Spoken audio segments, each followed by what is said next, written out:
মুরব্বীরা আছেন, এখানে যারা যুবক ভাইয়েরা আছেন, আপনাদের আমি ভাই, মুরব্বীরা যারা আছেন আপনাদের সন্তান, আমার মায়েরা যারা আছেন তাদের সন্তান এবং বোনদের ভাই। অতএব এখানে কথা বলার তেমন কিছু নেই। আমি আজকে আমার ঘরে আসছি, আমার মিলে আসছি, আমার এই ঘরের মানুষগুলোর কাছে সুখ দুঃখের সাথী হিসাবে আমি বিগত 30 বছর তাদের একসাথে চলাফেরা করছি।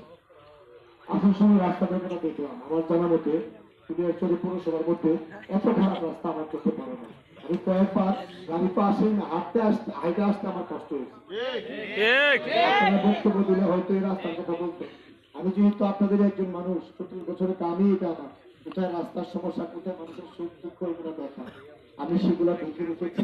সময়ের ব্যবধান শুধু আল্লাহ যদি সুযোগ দেন, ইনশাআল্লাহ আমরা এই রাস্তাঘাট প্রয়োজন আল্লাহ রহমতে সব কিছু করব। এই দীর্ঘ রাতে এই যে বসা, এই যে আত্মার এবং হৃদয়ের যে একটা সম্পর্ক, যে মহব্বতের একটা সম্পর্ক, এই সম্পর্ক কোনো বিনিময় দেওয়া হয় না, যে টাকা পয়সা দেওয়া হয়। আমি সংসারের একজন নগণ্য মানুষ, দীর্ঘ 30 বছর আপনাদের সাথে আছি। এই যে কুলিয়ারচর ভৈরবের মানুষ আমাকে আপনাদের হৃদয়ে যে স্থান দিয়েছে, আমার উপরে অনেক ঝড় গেছে, অনেক বিপদ গেছে, অনেক হামলা মামলা হয়েছে, কোনোদিন আমার কুলিয়ারচর ভৈরবের মানুষ আমাকে ছেড়ে যায়। আমি যখন জেলে ছিলাম, আমি শুনেছি আমার মা বোনরা মুরব্বীরা রোজা রেখেছে, তখন নামাজ পড়েছে, দোয়া করেছে, এটাই বড় বিষয়। আজকে যেখানে যাই আমাকে সবাই আদর করেন, স্নেহ করেন, মমতা করেন, এটা একটা দোয়া, এটাই দুনিয়াতে সবচেয়ে বড় বিষয়। টাকা পয়সাতে এই জিনিসটা হয় না। আমি আজকে শরীর হলাম বিএনপি শরীর, আমি যদি ব্যবসা করতাম হয়তো অনেক বড় শিল্পপতি, আরো অনেক হাজার হাজার কোটি টাকার মালিক হইতাম, কিন্তু তার প্রমাণের পাশে বসে সভাপতিত্ব করার এই সুযোগ চালু রেখে পেতা, এই সুযোগ আমাদের তৈরি করে দিয়েছেন আপনারা। এই এলাকার মানুষ আমার নেতা করতে চান, আমার সহযোগী সহযোগী। আমরা দীর্ঘ 17 বছর রাজপথে থেকে যে সংগ্রাম করেছি, আন্দোলন করেছি, অত্যাচারিত হয়েছে, জেল খেটেছে, মামলা খেয়েছে, আমরা একদিনের জন্য আপনাদের কাছ থেকে সরে যাই। আপনারা একদিনও আমার এই বিপদের মধ্যে আপনারা আমার কাছ থেকে সরে যান। আজকের এই সম্পর্ক, এই বন্ধন কিভাবে আরো মজবুত করা যায়, কিভাবে আগামী দিনে আমরা এই সম্পর্কটাকে আরো উচ্চ তুলে ধরা যায়, সেক্ষেত্রে ভৈরব কুলিয়ারচর মানুষের এই যে দুঃসময় দুর্দিন দিয়েছে আমরা অনেককে দেখেছি, কিন্তু আমরা আজকের দিনে প্রেক্ষাপটে আমরা চিন্তা করতে চাই, আমরা সবাই আসুন সবকিছুর ঊর্ধ্বে উঠে আমরা কুলিয়ারচরের মানুষ ঐক্যবদ্ধ। ঐক্যের কোনো বিকল্প নাই।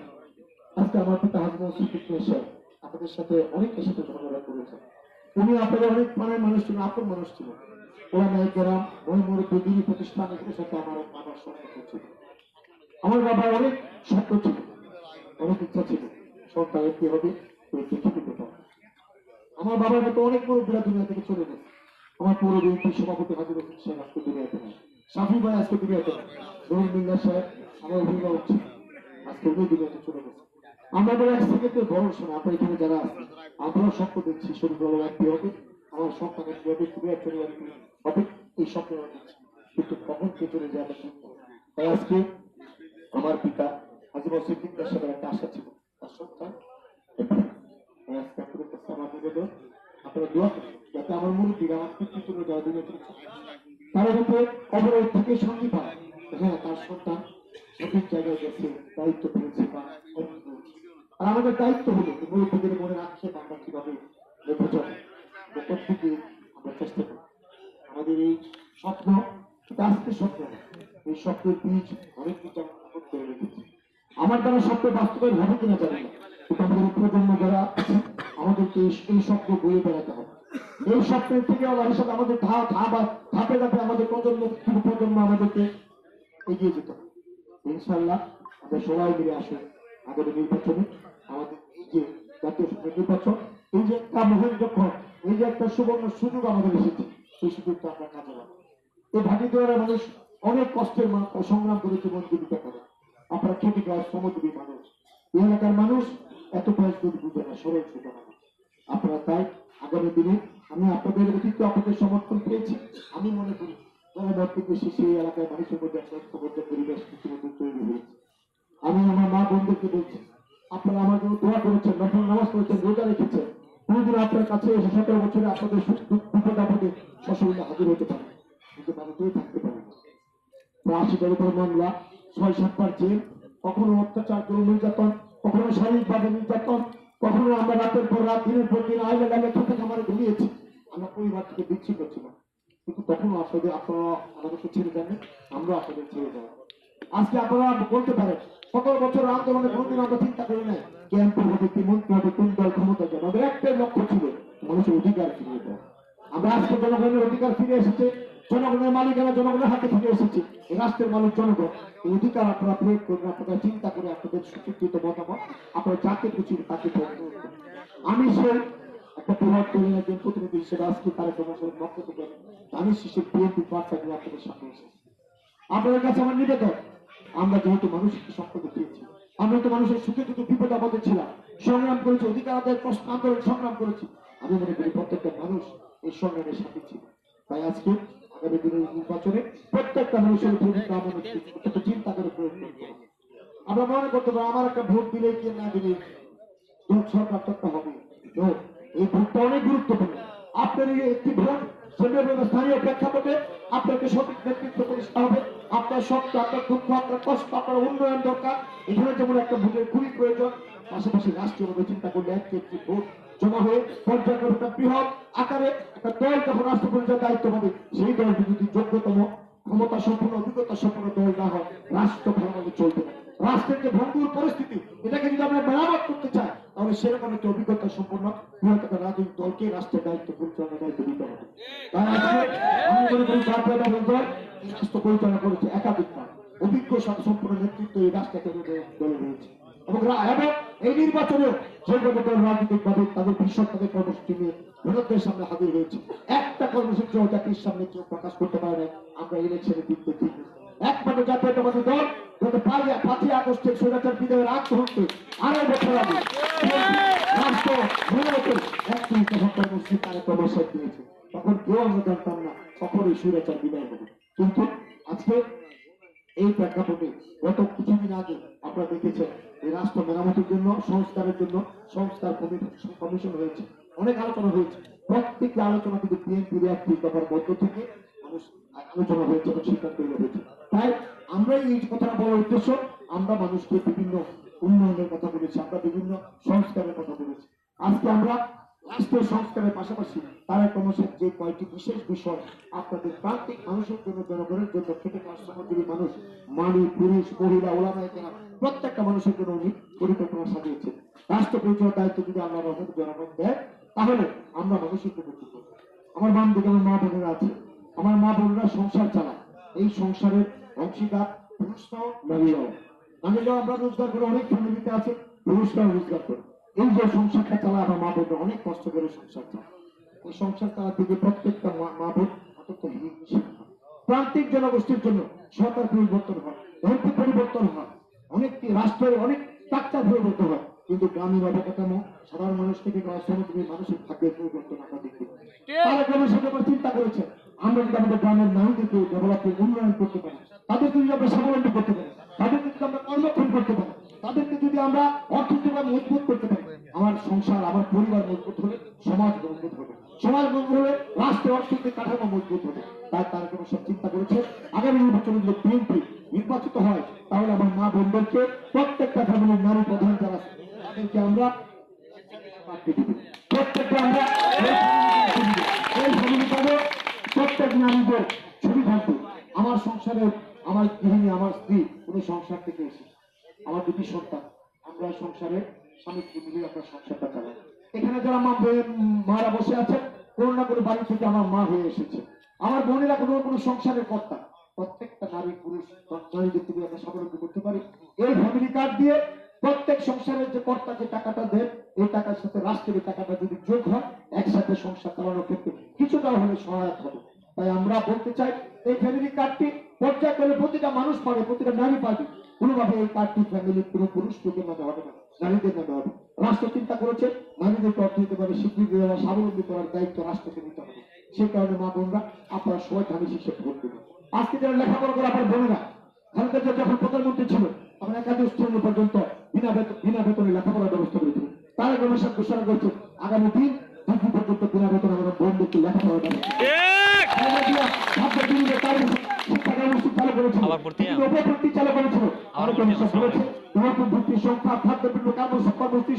সকল কর্মসূচি অব্যাহত থাকবে এবং আরো বৃহৎ আকারে করা হবে ইনশাল্লাহ, যাতে আমার বোনেরা লেখাপড়া ঠিক মতো করতে পারে। অনেক মায়েরা আছেন, আপনারা উদ্যোক্তা, আপনারা কুটির শিল্প, আপনারা বেতের জিনিসপত্র বানান, পাটের জিনিসপত্র বানান, কাঠের জিনিসপত্র বানান, আপনারা বিভিন্ন সেলাইয়ের কাজ করেন, কাপড় সেলাই করেন, অনেকে বিভিন্ন কাজ করেন। এই যে ছোটখাটো ক্ষুদ্র উদ্যোক্তা আছে, আমরা আপনাদের পাশে রাখতে চাই। সরকারের পক্ষ থেকে রাষ্ট্র পরিচালনার দায়িত্ব আছে। প্রত্যেকটা মা বোনকে যারা উদ্যোক্তা হতে চান, যারা কাজ করতে চান, তাদেরকে আমরা ট্রেনিং এর ব্যবস্থা করবো। তাদেরকে আমরা কৃষি ব্যাংক, শ্রমজীবী ব্যাংক, কর্মসংস্থান ব্যাংকের মাধ্যমে ক্ষুদ্র ঋণ আপনাদেরকে দিব, যাতে আপনারা স্বাবলম্বী হতে পারেন, নিজেরাই কাজ করে নিজেরাই নিজের পায়ে দাঁড়াতে পারেন। সেক্ষেত্রে আমরা আগামী দিনে তারেক মানুষ এই কর্মসূচিগুলো আমরা বাস্তবায়ন করতে চাই। আজকে আমার মা বোন এখানে আছে, আপনারা যে সংসারটা চালান, আপনাদের এই কষ্টের টাকার মধ্যে আপনারা কি করেন? মাটির পরিচিত, মাটির ব্যাংকে, খেতার নিচ্ছে, কম্বল নিচ্ছে, বালিশের নিচ্ছে, টাকাগুলো আপনারা জমাতে চেষ্টা করেন। কেন করেন? বিশেষ প্রয়োজনে, সংসারের কোনো বিশেষ প্রয়োজন হলে এই টাকাগুলো আপনারা কাজে লাগান। আপনারা আবার স্বামীর যখন প্রয়োজন হয়, স্বামী যখন কোনো সহযোগিতা চায়, স্ত্রীর কাছে, অকপটে আপনার এই টাকাটা স্বামীকে দিয়ে দেন। প্রশ্ন করেন না যে কেন তুমি টাকাটা নিচ্ছ। আবার মেয়ের কোনো বিপদ ধরে লেখাপড়ার প্রয়োজন হলে, বিয়ে সাথে প্রয়োজন হলে, অথবা কোনো চিকিৎসার প্রয়োজন হলে আপনারা এই টাকাটা খরচ করেন। আজকে এই যে সংসারটা আপনারা সবাই মিলে চালান, রাষ্ট্র এই সংসারের অংশীদার হতে পারে। রাষ্ট্র চাই প্রত্যেকটা সংসার স্বাবলম্বী হোক, অর্থনীতি মজবুত হোক। তাই প্রত্যেক মা বোনের কাছে আমার নিবেদন, তারেক রহমানের কথা কিন্তু আমরা বাস্তবায়ন করতে চাই। ওয়াদা করে যদি বিএনপির কর্মসূচিগুলো বাস্তবায়ন করতে চাই, প্রত্যেকটা নারী পুরুষ মা বোনরা আপনারা ধানের শীষে ভোট দিয়ে বিএনপিকে জয়যুক্ত করতে হবে। তাহলে আমরা আমাদের কর্মসূচিগুলো আপনাদের জন্য বাস্তবায়ন করতে পারি। আমার মন্ত্রের সামনে অনেক বসা আছে, 68,000 গ্রাম বাঁচবে, বাংলাদেশ বাঁচবে, তাই না? এই 68,000 গ্রামের প্রাণ কারা? কৃষক। 68,000 গ্রামের প্রাণ হলো কৃষক। এই কৃষক ভাইরা যারা আছে, আপনারা অনেক কষ্টের মধ্যে এই কৃষি কাজটা করেন। একটানি ফসল ফলাতে যে খরচ হয়, ধান বিক্রি করবে সেই ফসলের টাকা আপনারা তাই রাষ্ট্র চিন্তা করেছে এই কৃষককে বাঁচাতে হবে।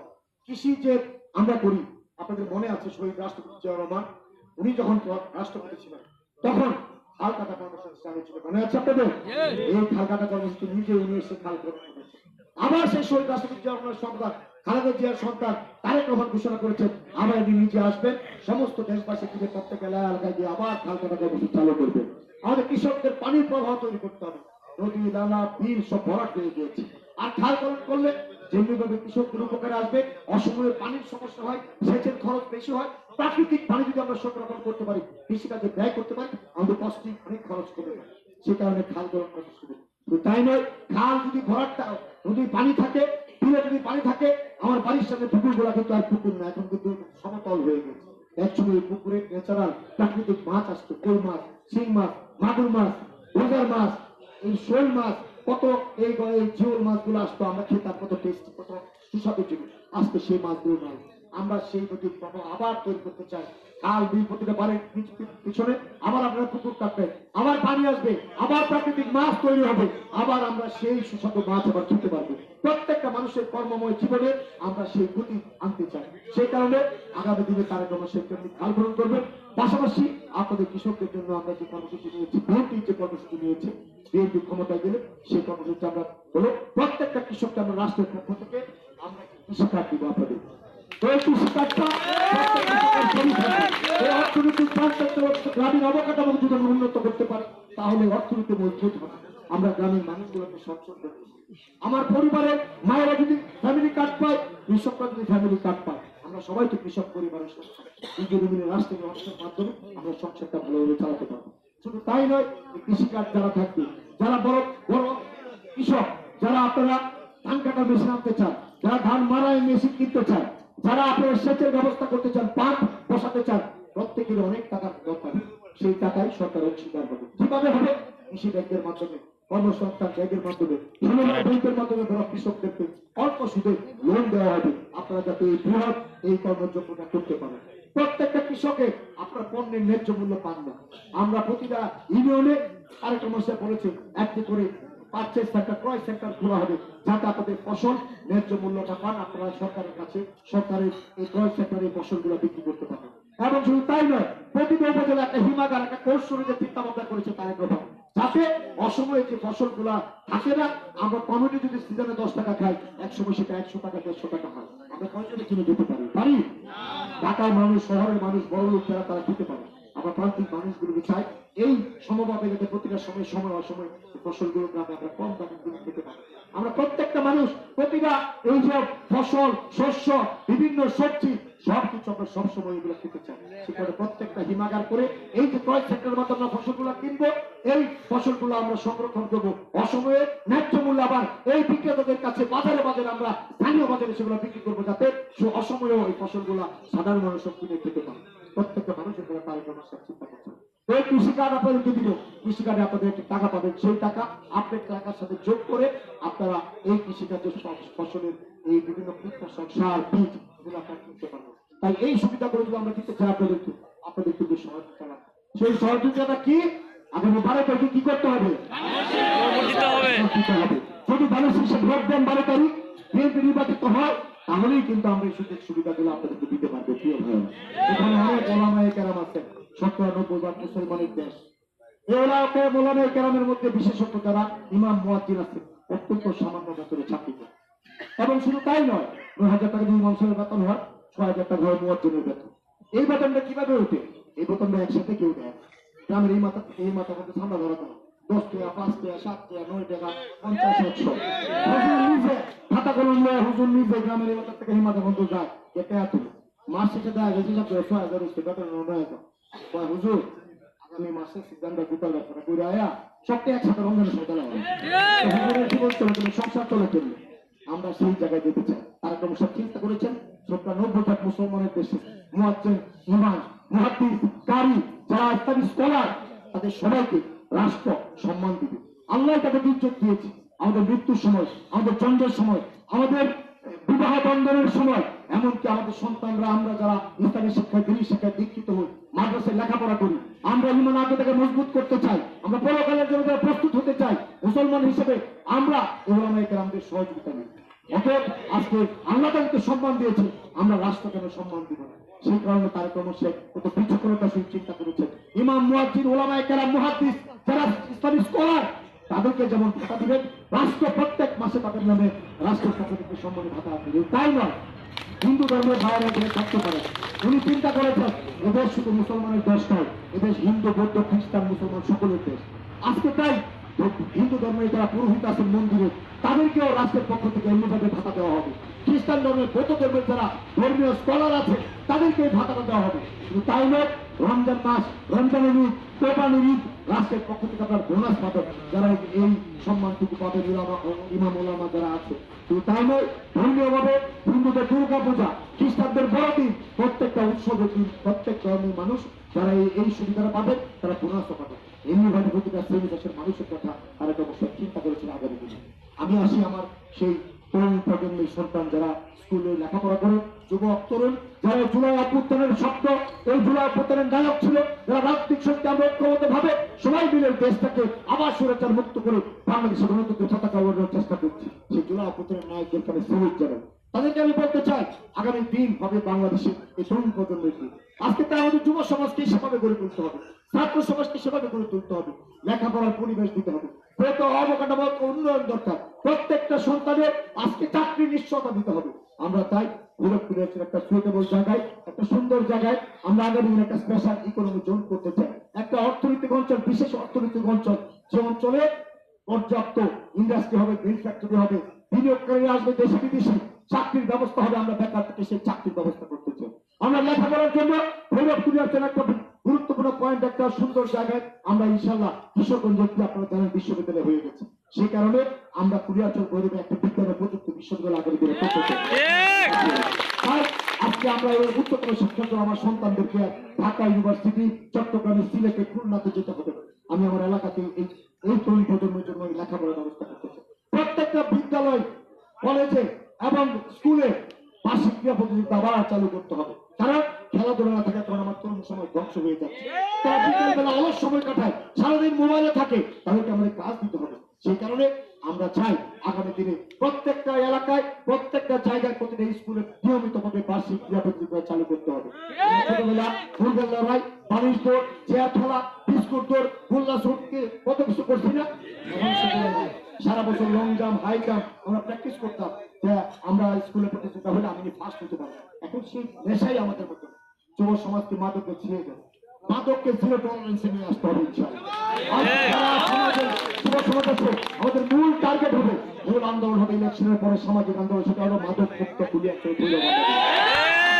সেই পরিবারের সন্তান হোক, যে দলবিভক্ত বলে নেতার ছেলে হোক আর নেতা হোক, মাদকের সাথে সংশ্লিষ্ট থাকতে পারবে না। আমি অনুরোধ করে আপনাদের সকলের সহযোগিতা চাই। আমাদের সন্তানদেরকে আগামী দিনের জন্য প্রস্তুত করতে হবে, শিক্ষিত করে কর্মক্ষম মেধাভিত্তিক ন্যায় সমাজ প্রতিষ্ঠা করতে হলে, ইনসাফের সমাজ যদি প্রতিষ্ঠা করতে হয়, তাহলে সত্য এবং ন্যায়ের পথে আমাদের সকলকে থাকতে হবে। তাই ইনসাফ ভিত্তিক সমাজ প্রতিষ্ঠার জন্য আপনাদের সহযোগিতা আমার প্রয়োজন। তাই প্রত্যেকটা মানুষের কথা বললাম, আমরা মা বোনদের কথা বললাম, আমরা মুরব্বীদের কথা বললাম, ওলামায়ে কেরামদের কথা বললাম, কৃষকের কথা বললাম, আমরা ছাত্র সমাজ, তরুণ সমাজ, যুব সমাজের কথা বললাম। প্রত্যেকটা মানুষের কথা, যে কর্মসূচিগুলোর কথা বললাম, প্রত্যেকটা কর্মসূচি যদি বাস্তবে করতে হয় তাহলে কি করতে হবে? দিতে হবে। এই কর্মসূচি ধানের শীষে, এই কর্মসূচি বিএনপি, এই কর্মসূচি খালেদা জিয়া, তারেক রহমান। তাই প্রত্যেকটা মানুষ আগামী নির্বাচনে ধানের শীষে ভোট দিলে আমরা মানুষের জন্য, আপনাদের জন্য এই কল্যাণটা করতে পারি। স্থানীয়ভাবে আমি দু একটা কথা বলি, এই গ্রামে যে রাস্তার কথা বলি, আপনাদের আরো কোনো সমস্যা থাকবে আপনাদের সাথে আমি একটা কথা বলি, গল্প শোনো। প্রিয় ভাইরা, আজকে এই মা বোনরা বাম দিকে আছে, আপনারা তো সবাই বললেন ধানের শীষে ভোট দেবেন, ধানের শীষে ভোট দিবেন, ঠিক আছে। আপনাদের যদি কষ্ট থাকে, কোনো কথা থাকে, কোনো দুঃখ থাকে, অনেকদিন পর আপনাদের কাছে আসছে, আমি সন্তান হিসেবে, আপনাদের ভাই হিসেবে, মারা এখানে আছে, বোনেরা এখানে আছে, আপনাদের দীর্ঘদিনের মনে পুঞ্জীবিত কথা থাকতে পারে যে আলমকে তো কাছে পাই না, আলম ব্যস্ত থাকে, আজকে আমি আপনাদের কাছে আছি। যদি আমার প্রতি কোনো কষ্ট থাকে, আমার নেতা কর্মীর সামনে কোনো কষ্ট থাকে, কোনো প্রশ্ন থাকে, ইভেন কি কোনো আপনাদের মনে কোনো প্রশ্ন বা উন্নয়নের কথা থাকে, দাবি থাকে, আপনি অকপটে আমাকে বলতে পারেন, আমি আপনাদের কষ্টের উত্তর দিতে চাই। যেহেতু আমাকে ভোট দিলে জনপ্রতিনিধি আমার বানাবেন, তাই প্রত্যেকটা মা বোনের কোনো কথা আছে আপনাদের, কোনো কষ্ট আছে, কোনো দাবি আছে, রাস্তা করে তো আমি নিজে করে দিচ্ছি, আর কোনো সমস্যা আছে এলাকায়? মাদকের কথা আমি নিজে বলে দিয়েছি। আমার বুড়ো ফিরে আসছেন এখানে, যুব সম্প্রদায়ের ভাড়া আছে, আর কোনো প্রশ্ন আছে, কোনো দাবি আছে, কোনো কথা আছে আপনাদের, কিছু বলার আছে? এলাকাবাসীর পক্ষে এর কোনো কথা আছে?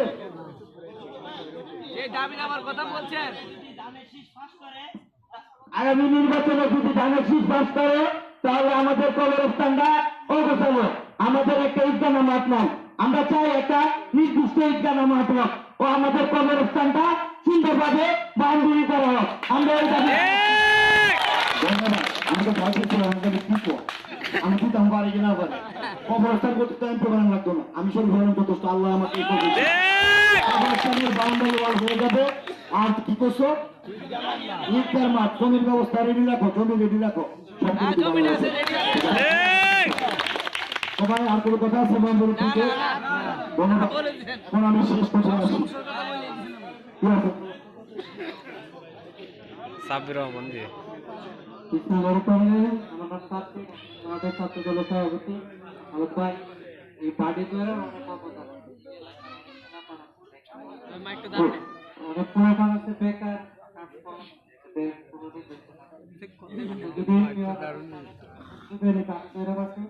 সবাইকে বলে যে আলম ভাইয়ের প্রতি কাজ করবেন। এই অবদানে আলম ভাই আপনাদের ছেলে সন্তানদের মেয়েদেরকে একটা সরকারি চাকরি, ভালো চাকরি, যোগ্যতা অনুযায়ী চাকরির আশা আমি আগেই বলেছি, ইন্ডাস্ট্রির জন্য স্পেশালি তরুণী জোন করবো, আল্লাহ যদি বাঁচায় রাখি, করে নিয়ে আসবো, ইন্ডাস্ট্রি হবে, চাকরি ব্যবস্থা হবে। সরকারি যারা চাকরি করতে চান, আপনাদের খবর রাখতে হবে কখন কোন ডিপার্টমেন্টে সার্কুলার হয়, সেই সার্কুলার আগে আবেদন করবেন, আবেদন করার পর বাকি ব্যবস্থাটা পরিবেশ পরিস্থিতি অনুযায়ী পরবর্তীতে দেখা যাবে। চেষ্টা করতে হবে, আমি তো খোঁজ খবর রাখতে পারবো না, সবাইকে সজাগ থাকেন। অবশ্যই মেধার ভিত্তিতে যোগ্যতা সম্পন্ন, কে কোন দল করেন সেটা বড় কথা না, আমার পরিবারের সন্তান, এলাকার সন্তান, আপনার চাকরির জন্য আমার সর্বোচ্চ চেষ্টা থাকবে, আল্লাহ আমাকে বাঁচায় রাখবে। আমি আর কথা দীর্ঘায়িত করতে চাই না, অনেক রাত হচ্ছে, আপনারা অনেক কষ্ট করেছেন শীতের মধ্যে, পরিশেষে আমার মায়েরা বোনেরা, আপনারা যেহেতু আমাকে ভাই মনে করেন, মায়েরা যারা আমাকে সন্তান মনে করেন, শুধু আপনার ভোটটা দিলে আমার হইল কাজ। আগামী রোজারা আছে না, আপনার এখানে আইসের 50 জন 100 জন, শীতের রাত, অনেক রাত আসতে পারেন না, তাহলে বাকি যারা আসে না, এটাই আমি তো আর আসতে পারবো না 12 তারিখের দায়িত্বটা কি ভাই হিসাবে, মা হিসাবে নিতে পারেন না? আপনাদেরকে দায়িত্ব দিলাম, শরীর হল আপনাদের ভাই যদি হয়ে থাকে, যদি সন্তান হয়ে থাকে, আপনার প্রত্যেকের ঘরে ঘরে গিয়ে নিজের ভোটটাকে দিবেনই। বাকি যারা পরিবার আছে এই ওয়ার্ডের, এই গ্রামের, বাকিদের প্রত্যেকটা মা বোন যাতে ভোট দেয় তারা শেষে আপনারা সেই জিম্মা দায়িত্বটা দিলাম, দায়িত্ব দিলাম। এইভাবে মুরব্বী যুবক ভাইয়ের আপনারা যারা আছেন প্রত্যেকেই শরীফ রহমানকে যদি ভাই মনে করেন, সন্তান মনে করেন, আপনারা সবার কাছে অনুরোধ আগামী নির্বাচনে একটু ভোট দিতে পারেন। আমরা আপনাদেরকে কথা দিতে পারি, এই ভোট একটি পবিত্র আমানত। এই ভোটটা যদি আমাকে দেন, ধানের শীষকে দেন, বিএনপিকে দেন, তারা প্রধানকে দেন, আপনাদের সন্তান হিসেবে আমি কথা দিলাম, এই আমানতের খেয়ানত আমি করবো না ইনশাআল্লাহ। সবসময় বলি, হে আল্লাহ আমাকে তুমি ওই ক্ষমতায় দিও, ওই দায়িত্ব দিও, ওই চেয়ার, ওই সম্মান দিও, যাতে আমার সম্মানকে আমার অহংকারের মধ্যে নিয়ে যায়। এই ইজ্জত সম্মান যেন আমাকে মানুষ থেকে দূরে না সরায়।